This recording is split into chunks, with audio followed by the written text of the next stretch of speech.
Hello, good afternoon student. Myself ખુશ્બુ શાહ. આપણે engineering mechanics સબ્જેક્ટમાં એના દરેક ચેપ્ટર આપણે જોઈ લીધા.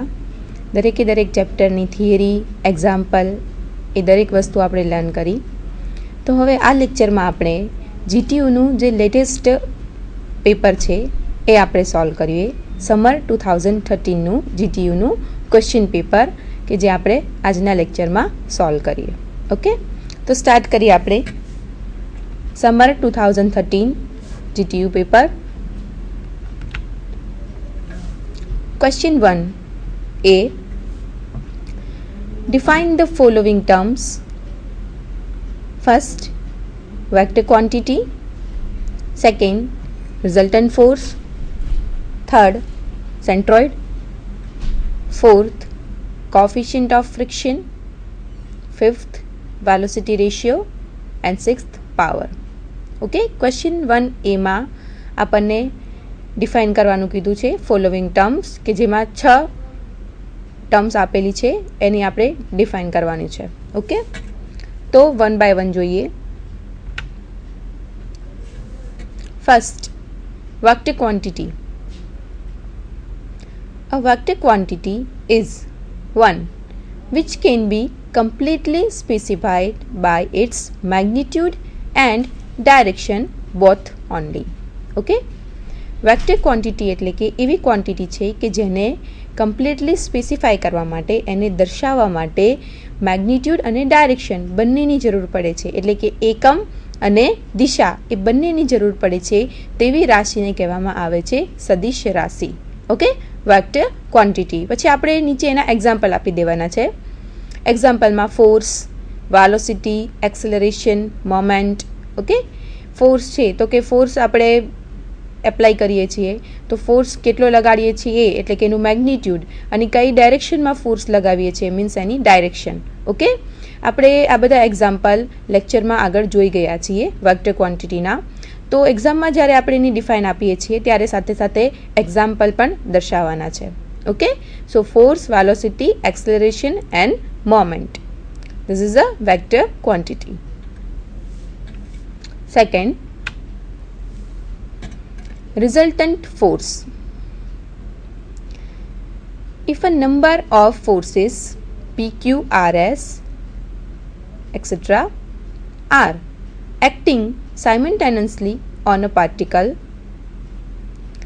it is possible to find out a single force which could replace them, that is, which would produce the same effect as produced by all the given forces.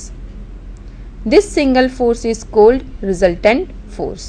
Okay, if a number of forces P, Q, R, S, એટલે કે ઘણા બધા forces હોય, suppose કે P, Q, R, S, કે જે કોઈપણ particle ઉપર સાયમલ્ટેનિયસલી એક્ટ કરે છે, એક સરખી રીતે ગતિ કરે છે.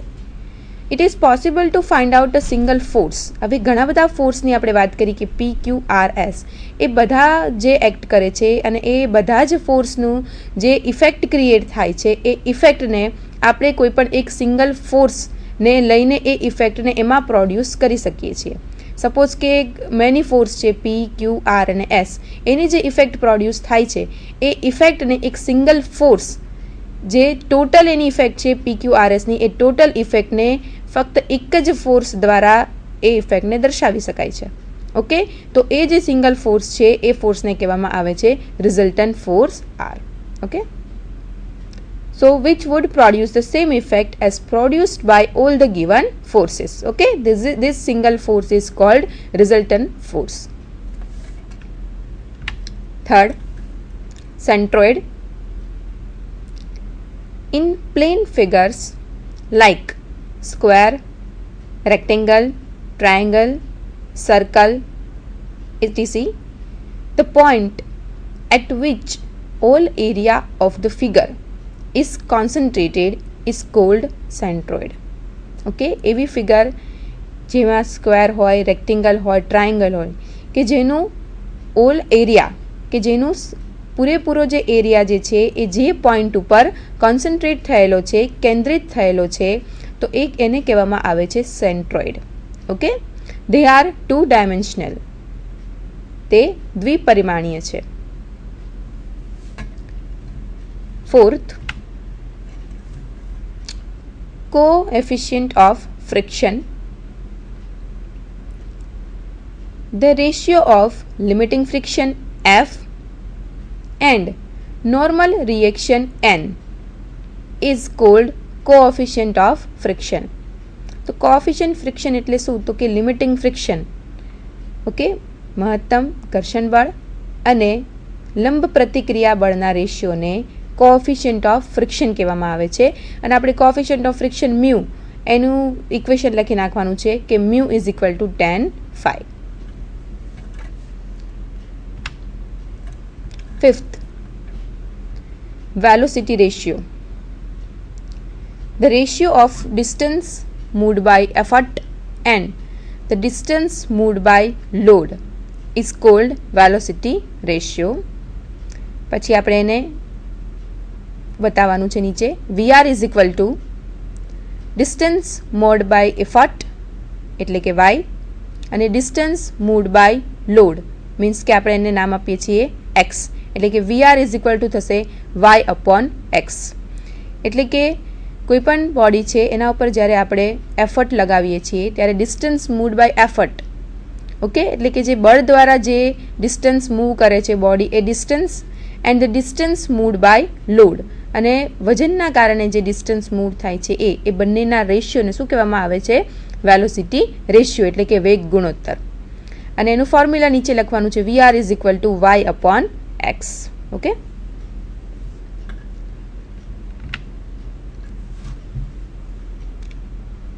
Six, power.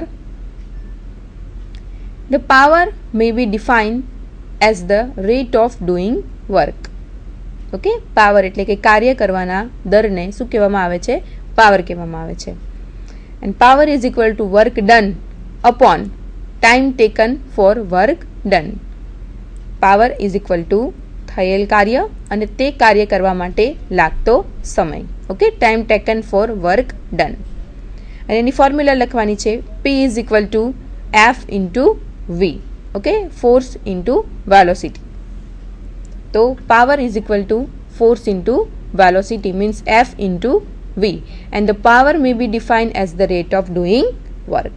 ઓકે, તો question 1A, define the following terms. આપણે 6 ટર્મ્સને ડિફાઇન કરી દીધા. Next question 1B. The system shown in figure is in equilibrium.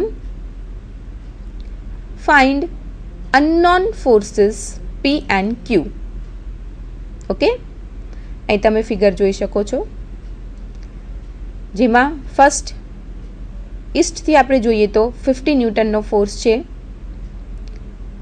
Then P force છે કે જે 50 ન્યૂટનના ફોર્સ સાથે 60 ડિગ્રીનો એંગલ બનાવે છે. દેન લેફ્ટ સાઇડ 70 ન્યૂટનનો ફોર્સ છે કે જે હોરિઝોન્ટલ સાથે 30 ડિગ્રીનો એંગલ બનાવે છે અને નીચે Q ફોર્સ છે. ઓકે, તો આપણે અનનોન ફોર્સ P અને Q એ બંનેને શું કરવાના છે? ફાઇન્ડ કરવાના છે. એ સિવાયના જે અધર ફોર્સ છે આપણી પાસે 50 ન્યૂટન અને 70 ન્યૂટન, ઓકે, એ આપણે નોન છે અને અનનોન ફોર્સ જે છે P અને Q એ આપણે ફાઇન્ડ કરવાના છે. તો ફર્સ્ટ હોરિઝોન્ટલ ફોર્સ છે 50 ન્યૂટન, ઇન્ક્લાઇન ફોર્સ છે P અને 70 ન્યૂટન. ઓકે, તો ફર્સ્ટ જે ઇન્ક્લાઇન ફોર્સ આપણને આપેલો છે P એ હોરિઝોન્ટલ સાથે 60 ડિગ્રીનો એંગલ બનાવે છે. તો એ ઇન્ક્લાઇન ફોર્સને આપણે બે ફોર્સમાં કન્વર્ટ કરશું, એક વર્ટિકલ ફોર્સ અને એક હોરિઝોન્ટલ ફોર્સ. ઓકે, તો તમે ફિગરમાં જોઈ શકો છો કે ઇન્ક્લાઇન ફોર્સ જે P છે એને આપણે એક વર્ટિકલ ફોર્સમાં કન્વર્ટ કર્યું છે કે P sine 30 degree, okay, and P cos 30 degree.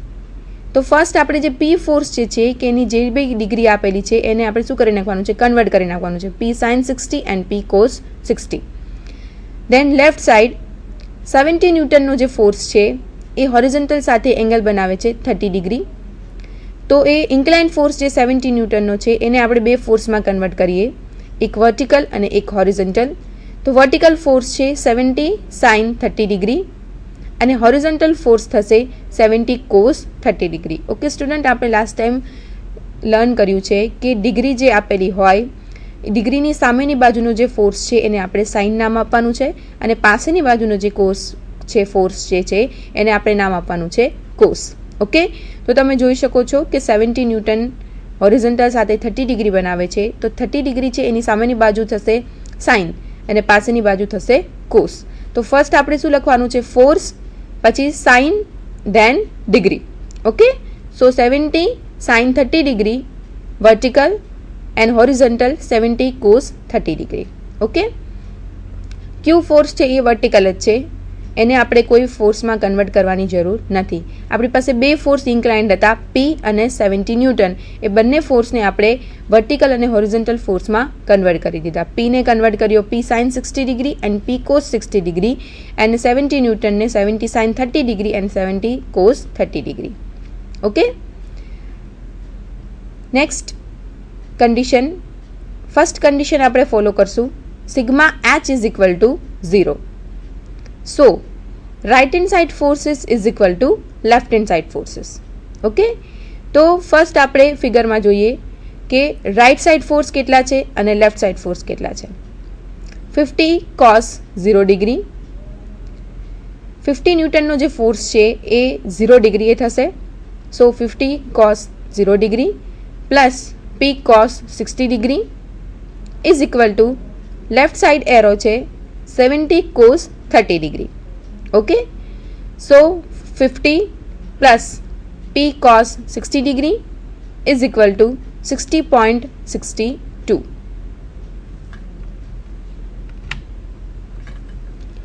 p cos 60 degree is equal two 60.62 minus 50, 0.5p is equal to 10.62. સો પી ફોર્સની વેલ્યુ આપણને મળે છે 21.24 ન્યૂટન. ઓકે, અનનોન ફોર્સ પી આપણે ફાઇન્ડ કર્યો, અધર ફોર્સ છે ક્યુ, એને પણ આપણે ફાઇન્ડ કરવાનો છે. તો ફર્સ્ટ પી ફોર્સને ફાઇન્ડ કરવા માટે આપણે કન્ડિશન કઈ ફોલો કરી છે? Sigma H is equal to 0, જે ઇક્વિલિબ્રિયમ કન્ડિશન છે એ. અને અધર જે કન્ડિશન છે એ આપણી પાસે છે sigma V is equal to 0. Sigma H is equal to 0 આપણે જે કન્ડિશન મૂકી એ શું કહે છે કે ઓલ હોરિઝોન્ટલ ફોર્સ જે છે એનો ટોટલ શું થશે, જે ઇક્વલ જે છે ફોર્સિસ, ઓકે, એનો આપણે સરવાળો કરીએ તો એ થશે 0. ઓકે, તો જે હોરિઝોન્ટલ ફોર્સ છે એનો સરવાળો થશે 0, માટે sigma H is equal to 0. અને અહીંયા આપણે વર્ટિકલ ફોર્સની વાત કરીએ તો વર્ટિકલ ફોર્સનો આપણે પ્લસ કરીએ તો એ પણ થશે 0. So sigma V is equal to 0. So upward forces is equal to downward forces. Okay, તો ફિગરમાં જોઈએ અપવર્ડ ફોર્સ કયા છે અને ડાઉનવર્ડ ફોર્સ કયા છે. અપવર્ડ છે 70 sin 30 degree and P sin 60 degree, અને ડાઉનવર્ડ છે અહીંયા Q force. So P sin 60 degree plus 70 sin 30 degree is equal to Q, જે ડાઉનવર્ડ ફોર્સ છે. પીની વેલ્યુ આપણે ફાઇન્ડ કરી, સો પીની જગ્યાએ એની વેલ્યુ પુટઅપ કરીએ 21.24 sin 60 degree plus 70 sin 30 degree is equal to ક્યુ.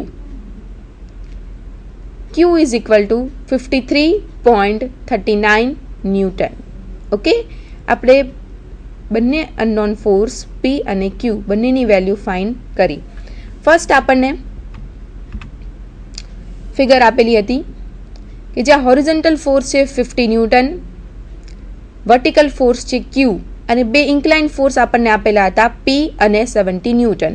તો ફર્સ્ટ સ્ટુડન્ટ આપણે શું કર્યું કે જે ઇન્ક્લાઇન્ડ ફોર્સ પી છે અને ઇન્ક્લાઇન્ડ ફોર્સ જે 70 ન્યૂટન છે એને બંનેને આપણે શું કર્યું છે કે બંને ઇન્ક્લાઇન્ડ ફોર્સને એક વર્ટિકલ ફોર્સ અને એક હોરિઝોન્ટલ ફોર્સમાં કન્વર્ટ કરી દીધું, કે જે આપણે લાસ્ટ લેક્ચરમાં જોઈ ગયા છે કે ઇન્ક્લાઇન્ડ ફોર્સને બે ફોર્સમાં કન્વર્ટ કરવાના છે, એક સાઇનના ફોર્મમાં અને એક કોસના ફોર્મમાં. ઓકે, તો આપણે પી ઇન્ક્લાઇન્ડ ફોર્સ છે તો ડિગ્રીની સામેની બાજુ સાઇન થશે તો વર્ટિકલ ફોર્સ થશે પી sin 60 ડિગ્રી, અને પાસેની બાજુનો ફોર્સ થશે P cos 60 ડિગ્રી. અને એ જ રીતે 70 ન્યૂટનના ફોર્સને જોઈએ તો ડિગ્રીની સામેની બાજુ સાઇન થશે, માટે 70 sin 30 ડિગ્રી અને 70 sin 30 degree, 70 cos 30 degree. Okay, so vertical force છે Q કિલોન્યૂટન. તો એ રીતે આપણે P ફોર્સ અને 70 ન્યૂટનને કન્વર્ટ કરીને આપણે ફાઇન્ડ કર્યા અનનોન ફોર્સ P અને Q. Okay, P is equal to 21.24 Newton and Q is equal to 53.39 Newton. Next, question 2a. State law of parallelogram of forces. Find magnitude and direction of resultant force if 50 Newton force is acting due north and 30 Newton force is acting due east. આપણને અહીંયા law of parallelogram of forces એટલે કે સમાંતર બાજુ ચતુષ્કોણનો નિયમ પૂછ્યો છે અને સાથે સાથે એક એક્ઝામ્પલ આપણને આપેલો છે કે find magnitude and direction of resultant force if 50 newton force is acting due north.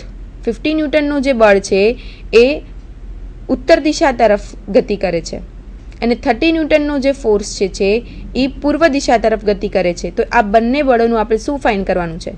પરિણામી બળનું મૂલ્ય અને દિશા ફાઇન્ડ કરવાની છે. ઓકે, તો ચલો એ સોલ્વ કરીએ.